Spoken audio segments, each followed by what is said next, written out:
Maar machtig wordt het werken om het Woudegemaal op een Lemmer, het oudste en grootste nog werkende stoomgemaal van ons land, weer onder gong te krijgen.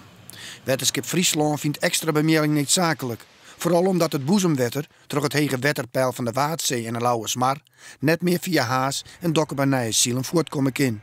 Gevaar dat je toch leeglaan onderstroepen zil, zoals vliegen hier nog het geval weer, is nevens het wetenschap net onwijzig.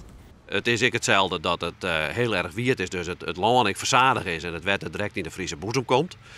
Wat oors is, dat is dat er vorig hier een protte wien stier en dat er een protte opwaaiing weer en dat hebben we nog net.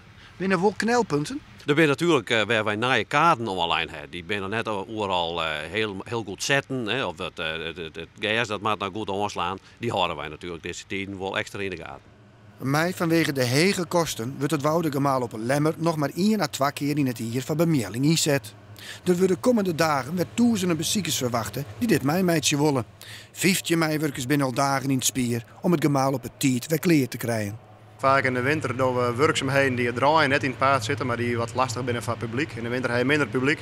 En dan geven we bijgelijks, zoals nou de tegels, aanpakken. Ze litten los voor een gedeelte, zetten we al even naar in het cement. Dus het wordt prachtig mooi, maar ja, het moet even oprommen worden voordat we aan de slag kunnen. Zat het nou ongeveer lid, zal het Woudegemaal komende vreed weer stillijn worden.